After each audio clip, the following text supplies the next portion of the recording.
Conectando. Conexión Segura, el podcast de SET Latinoamérica, tu enlace directo con el mundo de la ciberseguridad.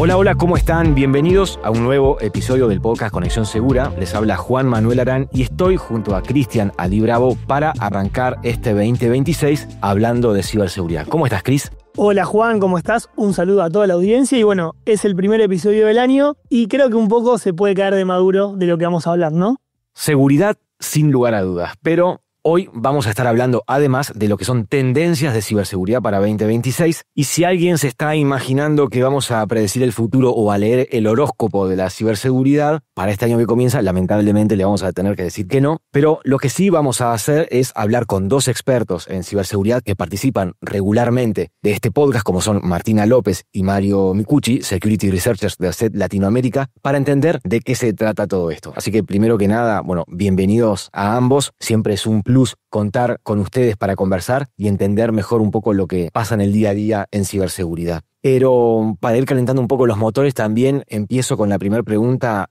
Martu, y cuando hablamos de tendencias en ciberseguridad, ¿de qué estamos hablando? Primero, muchas gracias por la introducción. Como siempre, un placer estar en una edición más del podcast. Y bien, como mencionaban anteriormente, la idea de formular una tendencia para lo que es ciberseguridad no es hacer futurología ni asegurar ciertas cuestiones, sino analizar lo que vivimos en 2025 para poder predecir o delinear al menos por dónde van a ir los caminos en 2026. Y como bien se podrán imaginar, la mayoría de estos delimitados o empapados en lo que es la temática más fuerte de tecnología, por supuesto, que es la inteligencia artificial. Bueno, la invitación está hecha y antes de empezar me parece un buen momento para recordar a quienes nos escuchan de Argentina, Chile, Colombia, Perú y México a que aprovechen el código Conexión 20 con el cual van a obtener un 20% de descuento en la suscripción a ESET Home Security Essential en nuestra tienda en línea que es eset.com. Concretamente es una herramienta de protección para el mundo digital muy reconocida en el mundo, que protege contra virus informáticos y otro tipo de programas maliciosos, detecta sitios falsos y además incluye herramientas de control parental, entre muchas otras.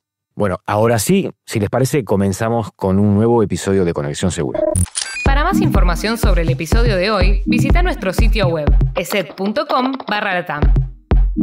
También puedes visitar nuestro blog sobre ciberseguridad, welivesecurity.com/la-es. Conexión Segura, el podcast de SET Latinoamérica y tu enlace directo con el mundo de la ciberseguridad.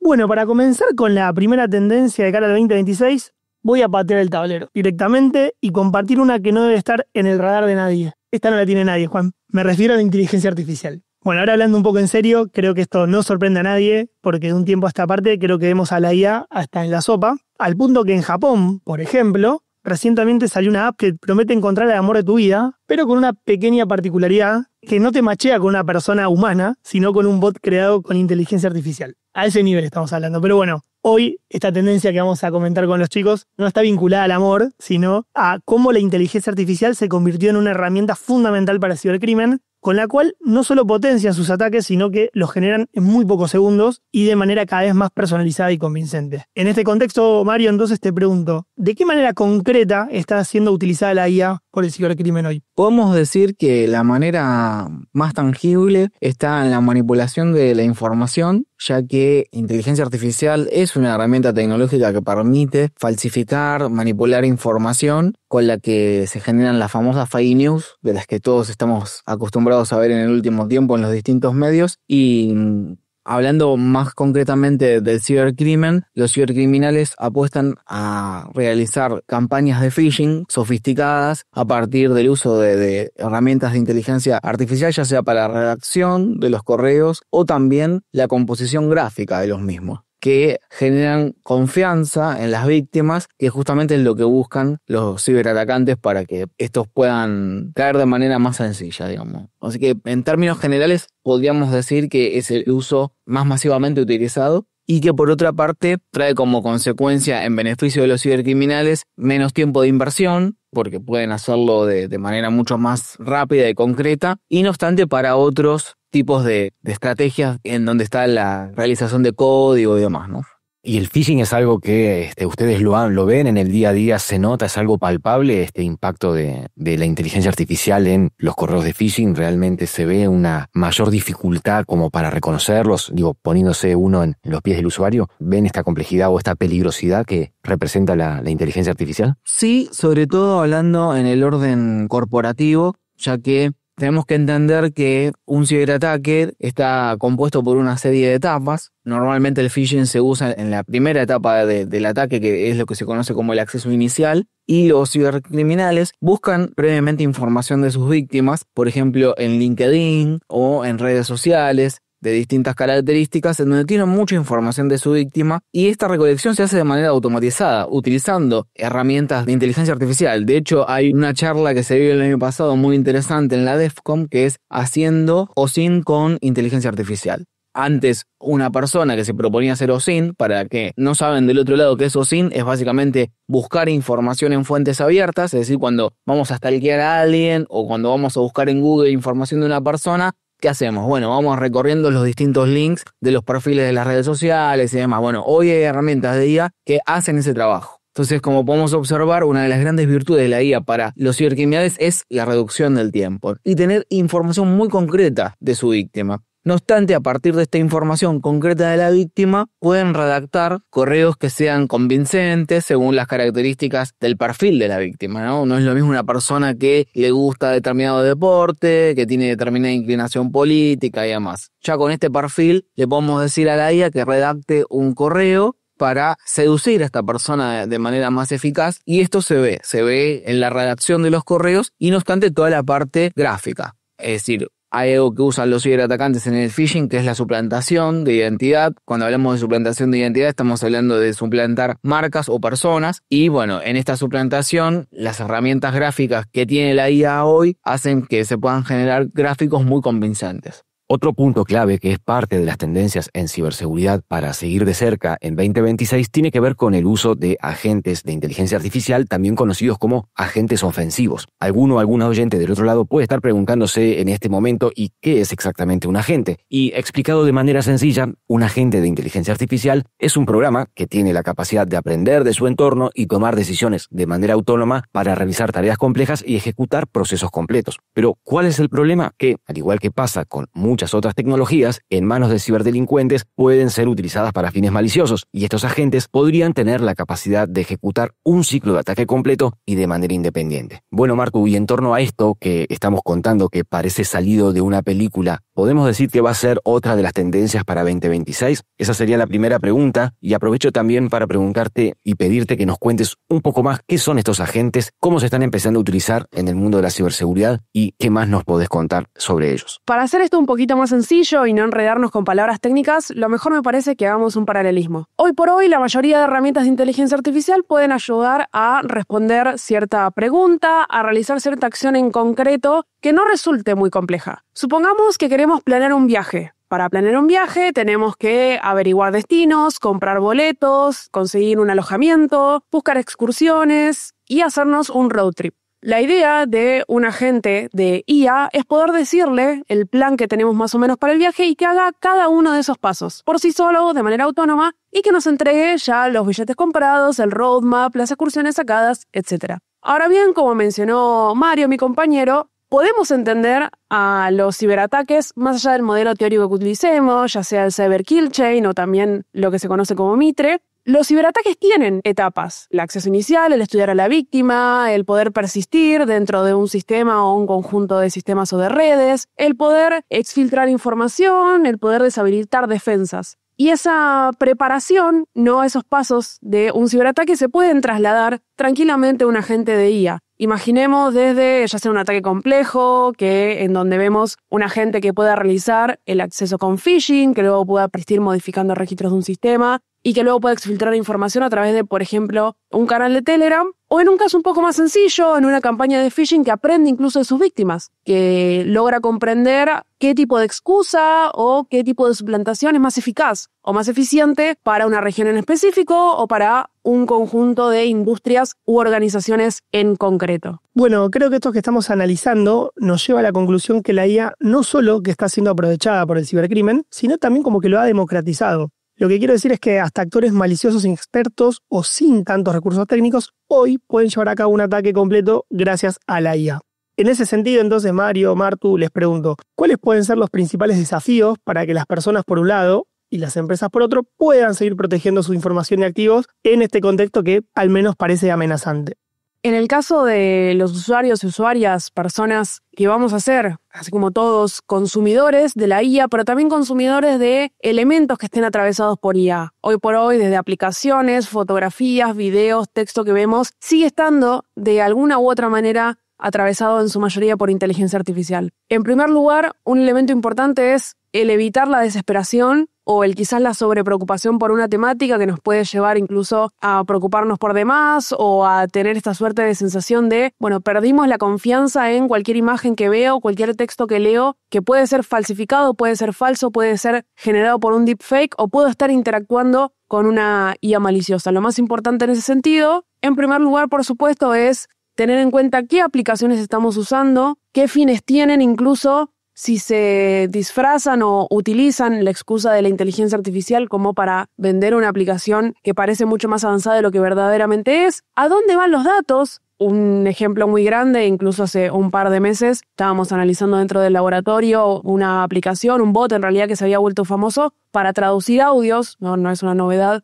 utilizando inteligencia artificial, pero que dentro del sitio de la política de privacidad de la organización no mencionaba cuánto tiempo se mantenían los datos, cuánto tiempo esos audios se mantenían en los servidores de las empresas y en qué momento se borraban o si se borraban siquiera. Toda esta información y todos estos datos es importante que sepamos a dónde van, cómo se guardan, cuándo se eliminan sobre todo y que no nos dejemos llevar quizás por la pantalla de la inteligencia artificial. Sin lugar a dudas, muy de acuerdo con todas tus observaciones, Martu. Pero también me parece importante destacar algo básico quizás, pero no menos importante, y es reconsiderar el valor de los datos que manejamos a diario. Hoy tendemos a consultar mucha información con agentes de inteligencia artificial sin advertir que quizás estamos compartiendo con estos sistemas información que es sensible y que no obstante, si no tenemos claras cuáles son las políticas de las herramientas que van a procesar esta información sensible, podemos tener problemas hacia el futuro. Entonces, como bien decía Martu, sin desesperaciones, es importante antes de utilizar estos sistemas,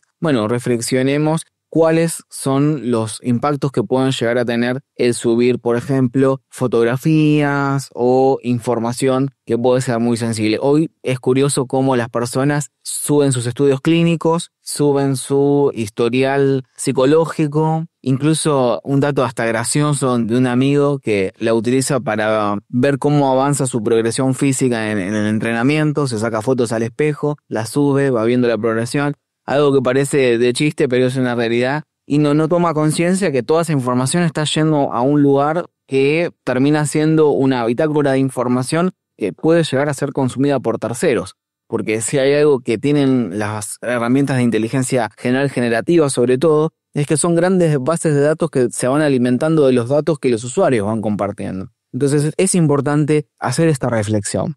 Y de cara a las empresas,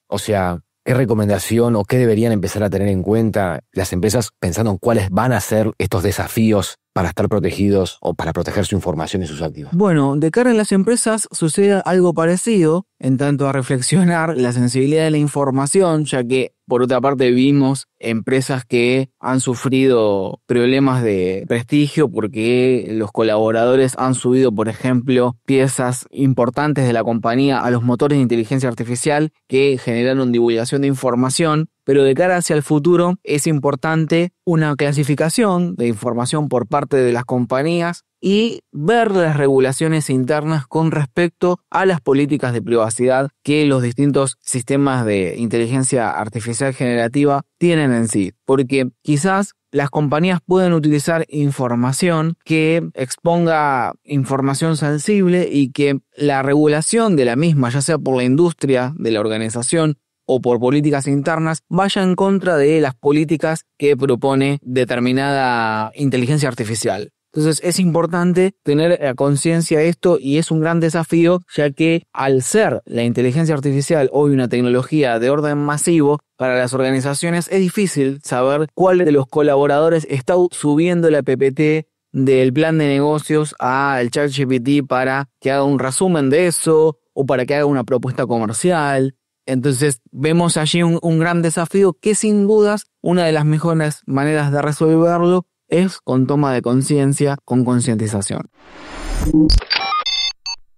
Si en la primera tendencia hablamos de inteligencia artificial y dijimos que esta está en la sopa, ahora vamos con un plato principal que lamentablemente no pasa de moda y es el ransomware. Y no solo es un viejo conocido, sino que se trata de una amenaza que creo que coincidimos todos, que mutó fuertemente en los últimos años, pasando simplemente de ser una herramienta o un malware que cifraba archivos y pedía un rescate, a recopilar y robar varios datos de sus víctimas, explotar vulnerabilidades a gran escala y apuntar cada vez a entornos más virtualizados o a sectores más críticos. Y ahora a esto se le sumó la incorporación de la inteligencia artificial como parte de su arsenal, ¿no? Como todos hacemos y como muchos actores maliciosos también. Y aunque algunos informes mostraron una baja en los pagos de los rescates en 2024, que podría dar a entender quizás como que iba a bajar, lo que vimos en 2025 es que los grupos se reacomodaron rápidamente, vimos rebranding, herramientas cada vez más sofisticadas para evadir las defensas y un ecosistema de esto que se conoce como el ransomware as a service que parece que está más vigente que nunca, con un montón de grupos activos, otros que salen, otros que entran, pero al fin y al cabo el ransomware parece resistente. Dicho esto, ¿qué creen que podemos esperar del ransomware de cara al 2026? Si bien cuando hablamos de la industria del cibercrimen o del cibercrimen como negocio, el ransomware se posiciona como una de las categorías más estables a lo largo del tiempo, más allá de la incorporación de múltiples facetas de extorsión o cuestiones relacionadas a peleas de egos dentro de los grupos, como bien lo mencionamos con anterioridad, sí resulta innovativo la presencia de la inteligencia artificial, como no podía ser, por supuesto, de otra manera. Ya no estamos hablando de la inteligencia artificial utilizada de manera maliciosa para generar código y para escribir código para desarrollar, aunque sí sigue siendo una realidad, pero nos interesan también explorar otras opciones un poco más innovadoras, más allá de que los atacantes escriban código o debuggeen código, como se dice en la jerga, con lo que son estas aplicaciones generadoras de texto.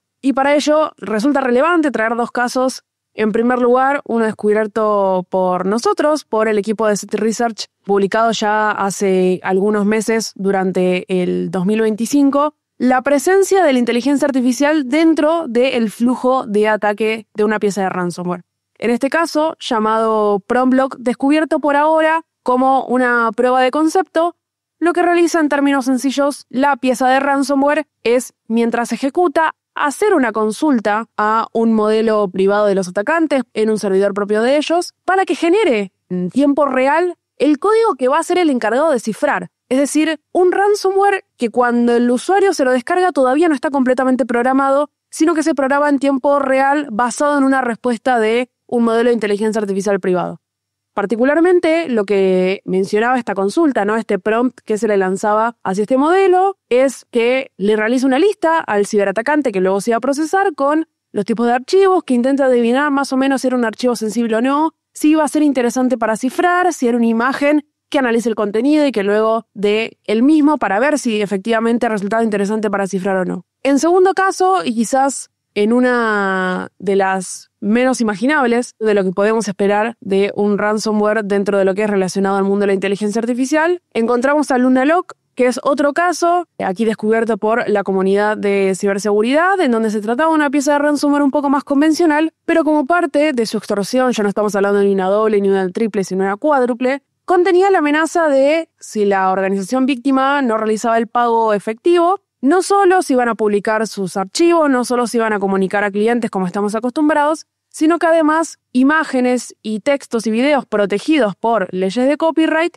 iban a ser subidos a motores de inteligencia artificial compartidos para luego poder ser parte de un entrenamiento. Entonces, no estamos hablando solamente de el uso para que sea un desarrollador malicioso más, sino también multiplicar las facetas de extorsión. Y posiblemente veamos de estos más ejemplos de la utilización de la inteligencia artificial generativa muchísimo más que para simplemente programar. Bueno, en este contexto, creo que otro punto interesante para analizar es las formas que estos cibercriminales acceden a los sistemas. Y en base a ello, los datos muestran combos realmente peligrosos porque involucran el aprovechamiento de vulnerabilidades, formas de ingeniería social mucho más sofisticadas, el uso de credenciales comprometidas o ataques a contraseñas débiles, además de ataques a través de la cadena de suministro y el uso de herramientas legítimas para moverse obviamente por la red sin ser detectados. Entonces, Mario, con todo este combillo tan interesante que te mencionaba, ¿qué controles prácticos podemos recomendar que las empresas prioricen para minimizar las posibilidades de ser atacados por un ransomware en 2026? Es importante, ante este contexto, todo aquello que tenga que ver con lo preventivo. Digo todo aquello porque no solamente hablamos de controles prácticos, sino también hablamos de estrategias dentro de las organizaciones. Hay modelos de seguridad como los de Zero Trust, es decir, confianza cero y demás. Siendo pragmáticos, es importante que las organizaciones tengan backups de la información, pero antes, un dato no menos importante que es la clasificación de la información, porque no se trata de backupear todo, sino de backupear lo importante para una organización, y nosotros vemos que esto no siempre está tan claro en las organizaciones.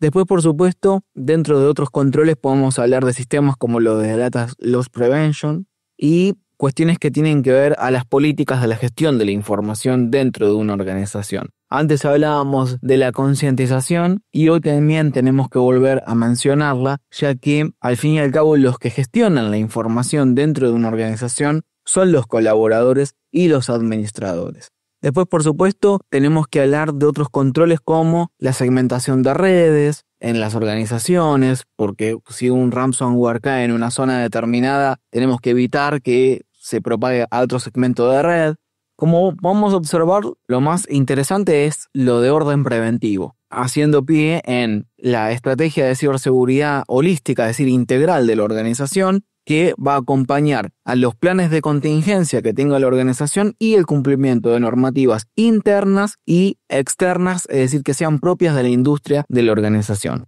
Martu, te pregunto, estuvimos hablando de PromptLock, que si no me equivoco fue el primer ransomware o de los primeros ransomware que se vio utilizando inteligencia artificial en el código. Mencionaste también Luna Ransomware y considerando estos, que entiendo que son los primeros pasos donde vemos, más allá de algunas son pruebas de concepto y otros son programas maliciosos que están siendo utilizados activamente con esa intención, de cara al 2026 y de acuerdo a lo que pasó este año, ¿cómo están utilizando los cibercriminales la inteligencia artificial para el desarrollo de malware en general, incluyendo el ransomware? Y de cara al 2026, ¿creen que esto es prematuro, que es algo que todavía requiere una etapa de maduración? ¿O qué tan rápido creen que puede llegar a ser esto? El desarrollo de códigos maliciosos utilizando inteligencia artificial ya es una realidad. Analizando dentro del laboratorio, hemos visto muestras que tienen grandes banderas rojas o red flags que posiblemente hayan sido desarrollados con inteligencia artificial. Los métodos de identificación, por supuesto, muy artesanales, desde ver que las variables tienen nombres demasiado extensos, de que el código parece tener una estructura demasiado perfecta para poder haber sido realizado por una persona de carne y hueso, de utilizar siempre específicamente ciertas maneras de declaración dentro de lo que es el desarrollo. Más allá de una cuestión perceptiva, se han visto informes, incluso OpenAI ha lanzado el propio, en donde entre ciertas campañas descubiertas o intentos de campañas utilizando ChatGPT que han descubierto, incluyeron el debugging de una aplicación maliciosa con objetivo de conectarse a ciertas bases de datos para poder robar información. El hecho de que un ciberatacante pueda sentarse hoy por hoy, acceder a cualquier solución de generador de texto, tenga o no guardrails o lo que conocemos como estos salvadores, estos filtros ante las consultas humanas, sabemos que esos pueden ser tranquilamente evadidos por simplemente haber sido hechos por personas que sabemos que pueden llegar a tener esos puntos débiles, que no hace falta que el ciberatacante tenga los conocimientos que antes requería tener, ya sea de desarrollo, sea puntualmente de conocimiento de una estructura, de una aplicación, de una base de datos, como es el caso de OpenAI. Y nos enfrentamos no solo al hecho de que haya una democratización de lo que son los códigos maliciosos en sí, sino además la dificultad de detección. Cada código malicioso se puede agrupar o se puede analizar basados en ciertas características generales. Ahora, una inteligencia artificial o un generador de texto que también genere código puede generar código nunca antes visto, con una estructura un poco distinta. Por supuesto que depende también de la capacidad de quien esté del otro lado. Pero volviendo al caso de PromptLock, en donde vemos un código malicioso que está incompleto a la hora de que llega a su víctima y que se hace la consulta en tiempo real, pensemos en que cada vez que PromptLock hace esa consulta obtiene un resultado distinto. Entonces tenemos una amenaza que cada vez que se ejecuta resulta en una amenaza distinta para lo que son los métodos de identificación tradicionales que utilizan las herramientas más conocidas. Entonces, no solo aumenta la cantidad de amenazas que tenemos en el ciberespacio, sino que también complejiza su detección. Ya hablamos de inteligencia artificial ofensiva, de cómo el ransomware sigue cambiando las reglas, pero bueno, hay otra tendencia que marcó el 2025 y que en 2026 seguramente va a pegar más fuerte todavía y tiene que ver con el tema de las regulaciones. Creo que en 2025 se sintió cada vez más la preocupación por algo muy concreto, que es la cantidad de datos que le damos a la IA, qué hacen los modelos con esos datos y obviamente la necesidad de que exista un marco legal que controle y nos brinde protección. Bueno, una señal clara de esto fue la entrada en vigencia de la Ley de Inteligencia Artificial de la Unión Europea en agosto de 2025. De hecho, es la primera regulación integral del mundo que ordena el uso de la inteligencia artificial según el nivel de riesgo. Y, aunque sea europea, ya está teniendo un efecto dominó porque muchas empresas, incluidas obviamente las de la región de Latinoamérica, trabajan con clientes, proveedores o servicios que sí están alcanzados por esa ley. Así que les propongo meternos un poquitito más de lleno en este tema y, Mario, bueno, te pregunto en concreto. Se habla que esta ley de inteligencia artificial de la Unión Europea representa un antes y un después. ¿Por qué es tan importante y qué novedades nos plantea? Bien, lo que propone esta ley es priorizar la seguridad y los derechos fundamentales, ¿sí?, de las personas por encima del desarrollo tecnológico sin control, que es lo que estamos viendo en el uso de la inteligencia artificial, que no obstante es transversal a todas las áreas de conocimiento, porque podemos asumir que se está usando en la industria, en las ciencias, en la vida cotidiana e incluso la vanguardia más reciente en el universo de la política, ya que países como Albania han creado un político sintético, un ministro sintético. Entonces, el hecho de que sea transversal es una razón de ser a esta ley que propone justamente, como decíamos, priorizar la seguridad y los derechos de los usuarios. Cuando hablamos de derechos, estamos hablando del principio de la transparencia, es decir, que la ley en su desarrollo global propone sistemas que aseguren la transparencia de los usuarios, es decir, estamos hablando, por ejemplo, en el caso de las imágenes, que es lo más tangible que podamos ver, bueno, gotas de agua que representen que eso fue creado con inteligencia artificial, en texto lo mismo, y así siguiendo en las distintas áreas que se utiliza, sobre todo la inteligencia artificial generativa. Hago esta salvedad porque la inteligencia artificial en sí misma es mucho más amplia, solo que la que podemos ver como revolucionaria en términos generales es la de orden generativo. Y por otra parte, así como en su momento existió la GDPR también por la Unión Europea y distintos países la fueron adoptando, desde el sector privado hasta el sector de gobierno, podemos entender que con la ley de inteligencia artificial sucederá lo mismo. Como bien vos decías, ya algunos países en la región están empezando a inspirarse para asegurar esta transparencia y el derecho de la privacidad a los usuarios. Podemos advertir como una tendencia que esto vaya en alza y no obstante, desde distintos gobiernos empiecen a considerar sumarse a lo que dispone la ley. Te hago una pregunta más, Mario, en relación a esta ley europea. ¿Cuáles son los puntos más interesantes que propone, teniendo en cuenta las necesidades que hay en un contexto en donde distintos actores empiezan a reclamar que haya un poquito más de regulación porque empiezan a ver los riesgos, porque empiezan a ver las cantidades de datos que se le empieza a dar o de repente, bueno, empiezan a tomar un poco en cuenta la peligrosidad? Entiendo que esta ley también surge a partir, no es la primera vez, han habido iniciativas también en América Latina en otros años, o sea, ya la necesidad de una mayor regulación se empieza a escuchar desde hace tiempo. Pero esta ley puntualmente siendo la primera o siendo tan representativa de un antes y un después, ¿hay algo que plantee o que tenga, o sea, en su propuesta, que lo veamos como algo concreto que puede ser inspirador para otros? Sí, creo que la propuesta más destacable es la segmentación del uso de las herramientas de inteligencia artificial, porque no es lo mismo utilizar una herramienta de inteligencia artificial generativa para diseñar un dibujo, por ejemplo, a utilizar una herramienta que involucre la integridad psicológica de un individuo o emocional. Entonces, justamente por eso, uno de los principios, que es el de transparencia, bueno, toda persona tiene derecho a saber que lo que está viendo fue creado por una inteligencia artificial. Y en contextos determinados, como puede ser la política o como pueden ser medios oficiales, es importante para eliminar, por ejemplo, el sesgo o para eliminar lo que hoy abunda como la fake news o como contenido manipulado, y que no obstante está generando mucha revolución en la sociedad, y ni hablemos de las generaciones que son más grandes, a las que les cuesta más entender cuándo una imagen es de inteligencia artificial o no es de inteligencia artificial. Entonces, si un medio va a decidir, por ejemplo, lanzar una imagen que haya sido manipulada con inteligencia artificial, tiene la obligación por ley de avisar a la comunidad que esa imagen fue creada con inteligencia artificial. Hoy todavía no hay leyes que obliguen a los medios a advertir a la sociedad que eso fue creado o no con inteligencia artificial. Lo mismo cuando estamos hablando de organismos de Estado o,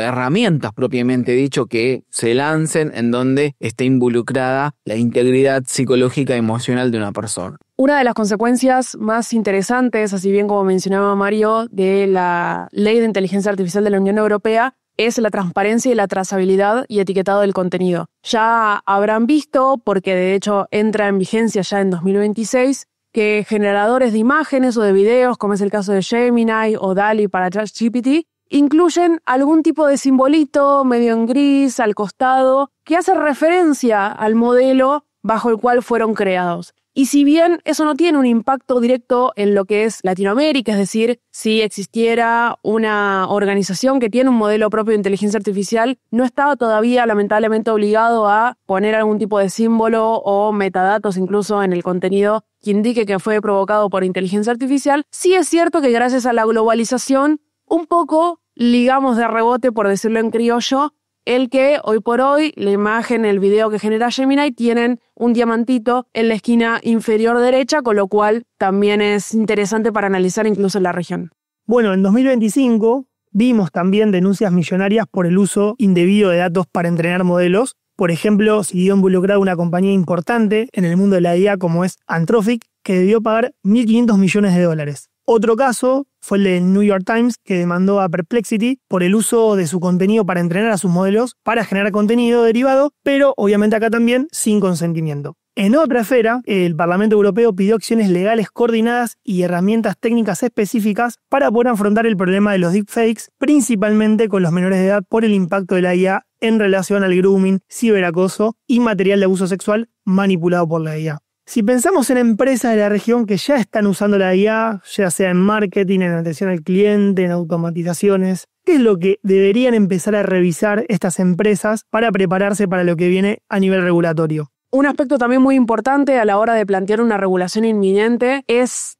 tener en cuenta nuestro plan de acción, en qué partes de nuestro proceso productivo estamos utilizando inteligencia artificial, en qué partes no. Si etiquetamos la información, que ya lo deberíamos estar haciendo y espero que si estén escuchando este podcast sea porque efectivamente lo hacen, ¿en qué clase de etiquetas se puede compartir esa información con la IA? ¿En cuáles no? Si hay modelos autorizados, desaconsejados, para que en el caso de que venga una regulación inminente, que la realidad es que sí la va a haber y que probablemente veamos esta misma inspiración que tuvimos con la GDPR para cada uno de los países en lo que es una ley de la inteligencia artificial, para que en el caso de aplicarse esa regulación, que no estemos en ningún tipo de infracción y que si tengamos que rendir cuentas por transparencia, por etiquetado, por seguimiento de la información, clientes, asociados y demás, podamos darla de manera mucho más sencilla y además efectiva, por supuesto. Martu, Mario, muchísimas gracias nuevamente por su presencia en el episodio de hoy, la verdad muy interesante. El 2026 recién está comenzando, así que vamos a ver qué es lo que nos depara y cómo va transcurriendo el año, la verdad que es súper interesante. Esperemos a quienes estén del otro lado que hayan disfrutado y que hayan encontrado interesante el episodio de hoy. Los invitamos a dejarnos sus comentarios, ya sea en Spotify, en YouTube o en nuestras redes sociales, contándonos qué les pareció o sugiriéndonos alguna idea o tema, que bienvenido va a ser. Pueden encontrarnos en Instagram, Facebook y Twitter como ESETLA o en LinkedIn como ESET Latinoamérica. Y les recordamos también a quienes nos escuchan desde Argentina, Chile, Colombia, Perú y México que con el código Conexión 20 en la tienda en línea de ESET.com van a obtener un 20% de descuento en la suscripción a ESET Home Security Essential. Bueno, esto fue todo por hoy. Los esperamos el próximo mes con un nuevo episodio de Conexión Segura.